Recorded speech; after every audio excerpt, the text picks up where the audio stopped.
En las siguientes diapositivas les voy a contar algunos conceptos sobre los cuales vamos a trabajar durante todo el cuatrimestre. Arranquemos con la medición. ¿Qué significa medir, no? Nosotros cuando medimos lo que hacemos es comparar una magnitud con otra que consideramos unidad de referencia, ¿no? Entonces, ¿qué obtiene uno como resultado? Bueno, ¿cuántas veces esa unidad de referencia está contenida dentro de esa magnitud? Por ejemplo, si queremos medir el largo de la mesa y tenemos una cinta métrica grabada en milímetros, lo que nos fijamos es cuántos milímetros entran en el largo de esa mesa. Como se aclara acá en la diapositiva, es importante obviamente indicar qué unidad estoy utilizando. ¿Qué hay que tener en claro cuando uno realiza una medición? Bueno, hay tres cosas esenciales, ¿no? ¿Qué es lo que uno va a medir? ¿Cómo va a realizar esa medición? ¿Y con qué elementos cuentan para hacer esa medición? Esto nos lleva a reflexionar sobre los elementos que intervienen en un proceso de medición. Por un lado tenemos aquella cantidad que nos interesa medir, que se conoce como sistema objeto de la medición. Obviamente va a intervenir un instrumento de medición, esto se conoce como sistema de medición, que va a tener asociada unidades de medición y bueno, vamos a tener que tener en cuenta los respectivos patrones, que es lo que se conoce como sistema de referencia. Y en todo proceso de medición también va a estar involucrado el operador, que es la persona que va a llevar a cabo el proceso de medición. Ya sea que realice la medición en forma directa o quien se encargue de armar el dispositivo, todo el dispositivo experimental, para luego realizar alguna medición en forma automática. Ahora veamos cómo reportar el resultado de una medición. Es importante tener en cuenta que el resultado de una medición siempre es un intervalo. Yo cuando mido, lo que puedo determinar es el intervalo dentro del cual es más probable encontrar el valor verdadero de la magnitud.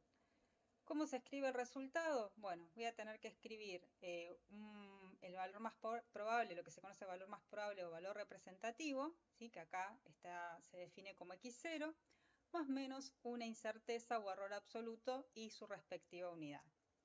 Es importante que tengan en cuenta que el error en una medición científica no se refiere a una equivocación. Yo siempre voy a tener un error asociado o una incerteza asociada a toda medición que va a estar causada por limitaciones que uno tiene en el instrumento de medición, en el método de medición o por el mismo operador que está realizando esa medida. Entonces recordemos que no va a haber mediciones con error nulo. ¿Existe alguna clasificación para los errores en función de su origen? Bueno, hay clasificaciones varias.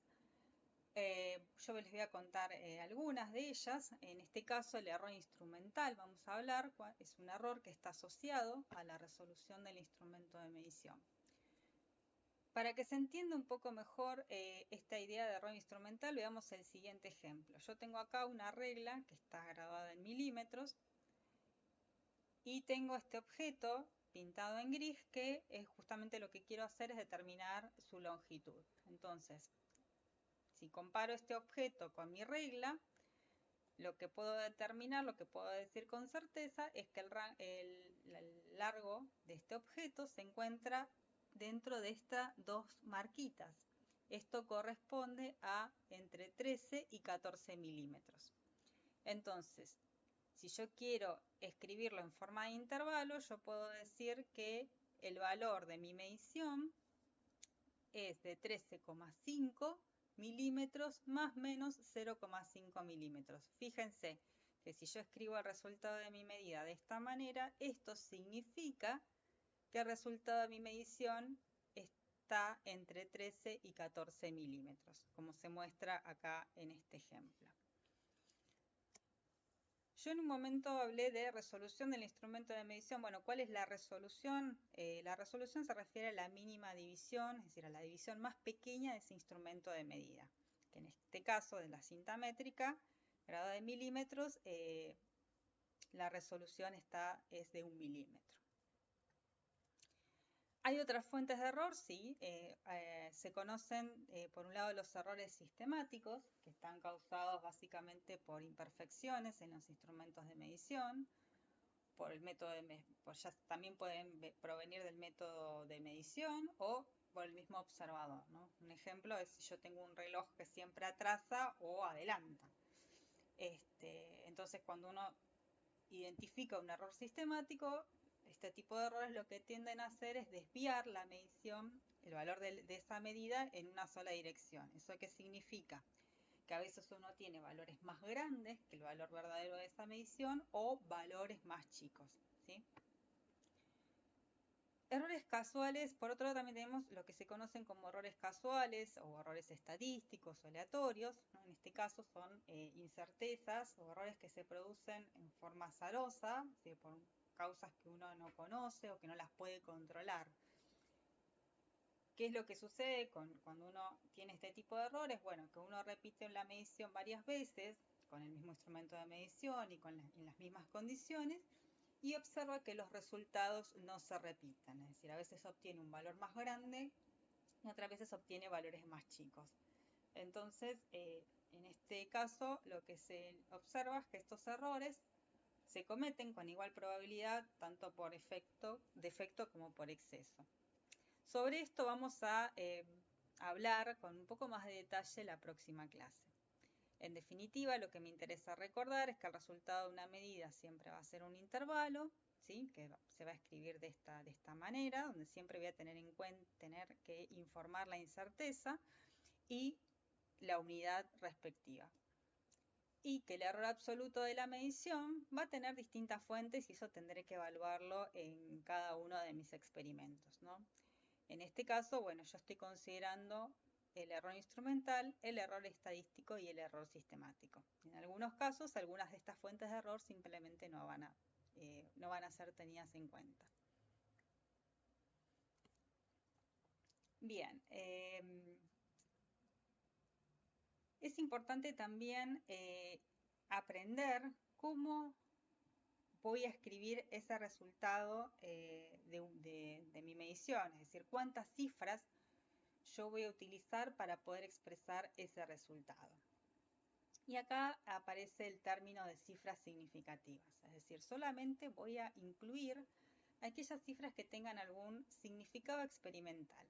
Y ahora espero que se entienda en las siguientes diapositivas un poco más respecto de este tema. ¿A qué me refiero con esto? Antes de avanzar con esta última frase, ¿no? Aquellas cifras significativas que tengan algún significado experimental, vamos a ver qué criterios se utilizan para contar el número de cifras significativas de un número cualquiera. Bueno, los criterios son los siguientes. Los ceros que están a la izquierda del primer dígito distinto de 0 no son significativos. En este caso, significa que estos 3 ceros que estoy marcando acá, no los contabilizo. Entonces, este número, escrito de esta manera, significa que tiene dos cifras significativas. Se contabilizan el 5 y el 6 como cifras significativas. En este segundo ejemplo, todos estos ceros que estoy marcando acá no son significativos. Entonces, en este caso, el único número distinto de 0 es uno solo, es el 1, que está aquí al final. Entonces, este número se considera que tiene una sola cifra significativa.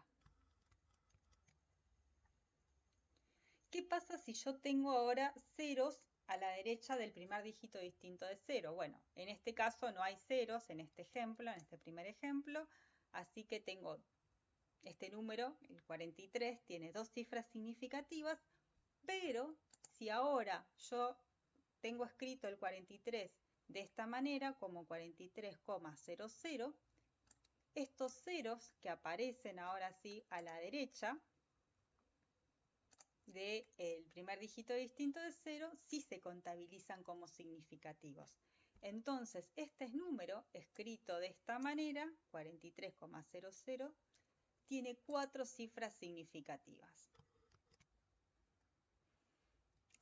Bueno, ¿qué pasa con los ceros que están entre dígitos significativos, es decir, dígitos distintos de ceros? Bueno, si yo tengo, por ejemplo, este número, 7,053, ¿cómo contabilizo el cero? El cero se contabiliza como un dígito significativo. Entonces, este número que está escrito acá, tiene 4 cifras significativas, mientras que este número, el 302, tiene 3 cifras significativas. Es decir, los ceros que están entre números distintos de cero se contabilizan como cifras significativas. ¿Y qué pasa si yo tengo ahora un número que sin punto decimal y que termina con 1 o más ceros, ¿no? Como en este ejemplo, el 3600. ¿Cómo lo contabilizo? ¿Con 2 cifras significativas o con 4 cifras significativas? Y bueno, hay distintos criterios, algunos pueden considerarlos como significativos y otros como no significativos. Para evitar ambigüedades, lo que recomendamos es escribir este número en notación científica. Entonces, el 3600 se puede escribir en notación científica como 3,6 por 10 al cubo. Si yo lo escribo de esta manera, ahora acá no me resulta difícil contabilizar las cifras significativas, ya que los valores, los dígitos significativos son el 3 y el 6, así que este número tiene 2 cifras significativas, mientras que si lo escribo de esta manera, que también es posible, 3,60 por 10 al cubo, el número escrito de esta manera también tiene 3 cifras significativas, porque ahora el 0, como está a la derecha de un dígito distinto de 0, se considera como significativo. Ya vamos a ver cómo tendremos que escribir esto dependiendo de los criterios que discutamos a continuación. Entonces, una vez que ya hemos contado un poco cuáles son los criterios de cifras significativas, cómo yo contabilizo las cifras significativas de un número, aplicando estos criterios, bueno, cómo yo voy a escribir el resultado de mi medición, que en definitiva ese es mi objetivo, ¿no? Entonces, las incertidumbres, los errores experimentales, el criterio que voy a considerar es redondearlo a una cifra significativa. Entonces, cuando yo escribo el resultado de mi medición, primero voy a fijarme el número de cifras significativas de la incerteza, es lo que primero voy a fijar, y luego voy a redondear el valor absoluto, el valor de la más probable de la medición, a la cantidad, teniendo en cuenta el valor de esa incerteza. Para que quede un poco más claro esto, veamos el siguiente ejemplo. Yo tengo una medición que me da, en el cual tengo este resultado expresado en gramos, 65,03001 y este error, ¿sí? Que figura acá. Entonces, bien, a ver, me dicen que yo primero tengo que redondear el error a una cifra significativa. Entonces, si miro el error y me quedo con una cifra significativa, lo que tengo que hacer es quedarme hasta el primer decimal, ¿sí? Fíjense que si yo estoy hablando de la incerteza, los demás decimales no tienen mucho sentido físico, porque yo ya tengo un error montado en el primer decimal, en este dígito. Entonces, si ya tengo un error en el primer decimal, el resto de los dígitos no me están aportando información. Por lo tanto, ahora el error redondeado a una cifra significativa queda como 0,1 gramos. Luego, una vez que tenemos definido, escrito el error, lo que hacemos es truncar o redondear el valor absoluto de la medición, ¿sí? Teniendo en cuenta cómo yo escribí el error, de manera tal que tenga la misma cantidad en este caso, de dígitos después de la coma. Es decir, yo tengo este número, que lo que voy a hacer en este caso es truncarlo, ¿sí? Hasta el primer decimal. Entonces, el resultado de mi medición, el valor absoluto, queda escrito como 65,0. Bien, entonces, En definitiva, yo partí de estos valores de la medición y del error y ahora quiero escribir el resultado final de mi medida. Bueno, una vez que apliqué el criterio de cifras significativas, redondeé el error, lo escribí con una cifra significativa, bueno, queda finalmente expresado de esta manera el valor de la medida, como 65,0 más 0,1 gramos. Fíjense que el error, ahora si ya miramos los numeritos por separado, el error, el 0,1, tiene una cifra significativa, mientras que el valor de la magnitud, el valor absoluto, tiene 3 cifras significativas. Y eso está bien, ¿no? El criterio de cifras significativas de redondear a una sola cifra significativa se aplica sobre el error solamente. Luego yo redondeo o reescribo el valor de la magnitud y no necesariamente tiene que coincidir con la cantidad de cifras significativas del error. Así que esto es importante que noten esta diferencia y que el resultado escrito de esta manera está bien. Lo que sí estaría mal presentar en un informe de laboratorio es escribir el resultado de la medición de la manera que se indica acá abajo, ¿no? Con todos estos decimales que no me están aportando ninguna información, tener en cuenta todos esos decimales dentro del error. Veamos un ejemplo más. Ahora yo tengo el resultado de esta medición, que está escrito en notación científica, ¿sí? Y su incerteza. A veces puede que no estén muy familiarizados con la notación científica, así que les recomiendo que practiquen. Y a veces para entender un poco cómo yo tengo que redondear y acotar, por ahí a veces conviene reescribir, si no están muy cancheros, ese número en notación decimal. Es decir, yo tengo este número, 3,217 por 10 a la menos 2 metros, que si yo lo reescribo me queda expresado de esta manera, como 0,03217 metros, ¿no? Es decir, este 10 a la menos 2, lo que hace este menos 2 es agregarme 2 ceros delante de la coma, delante del 3, ¿no? Mejor dicho, entonces se corre la coma. Y el error, 2 por 10 a la menos 4, significa este menos 4 agregar 4 ceros delante del 2, ¿sí? Y de vuelta se me corre la coma. Entonces yo tengo acá este 2 por 10 a la menos 4 significa 0,0002 metros. Una vez que yo tengo reescrito los resultados de esta manera, bueno, resulta que el error ya está expresado con una sola cifra significativa, porque dijimos que los ceros que están a la izquierda de un dígito distinto de 0 no son significativos. Entonces, este error ya tiene una cifra significativa. ¿Qué es lo que me queda por hacer? Reescribir el resultado de la medición, redondeando o acotando, ¿no? En este caso lo que vamos a hacer es redondear, y acá les recomiendo que lean el apunte que subimos al campus, y donde se repasan los criterios de redondeo. Entonces, yo tendría que quedarme con, mirando el error, me debería quedar con 4 dígitos después de la coma, pero resulta que aquí al final yo tengo un 7. Entonces, teniendo en cuenta los criterios de redondeo, como el 7 está arriba, es decir, todo número que esté arriba del 5, incluido el 5, lo redondeo para arriba. Entonces, este 17, 0,03217 lo redondeo como 0,0322, ¿sí?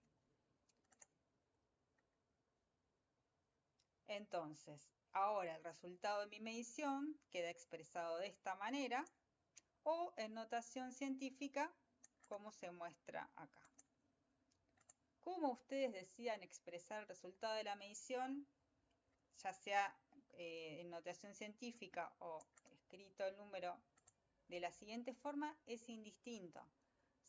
Pero muchas veces queda más prolijo expresado en notación científica en los casos en los que tengan por ahí muchos ceros delante, después de la coma. Es decir, si ustedes miran estos resultados, representan exactamente lo mismo, pero por ahí la segunda anotación es un poco más prolija a la hora de presentarlo en un informe de laboratorio.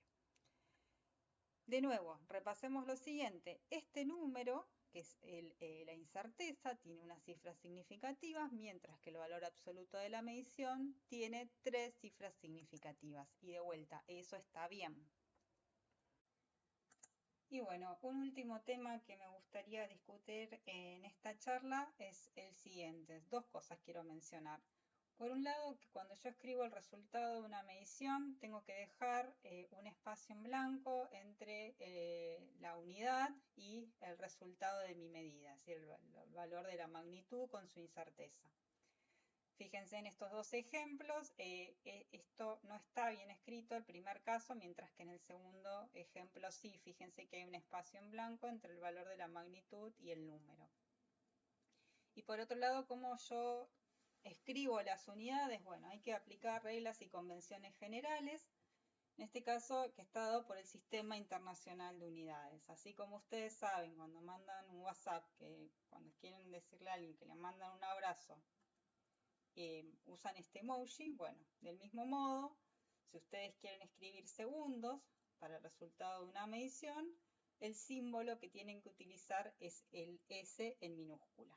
Fíjense este ejemplo, si yo escribo el resultado de un tiempo y la parte del valor absoluto de la medición y su incerteza están bien escritos, pero escribo segundo como sec, punto, esto no está bien escrito. ¿Sí? La idea es que cuando uno escribe el resultado de una medición con sus respectivas unidades, puedan, cualquier persona de cualquier parte del mundo lo pueda entender, ¿sí? Entonces, por eso utilizamos convenciones generales.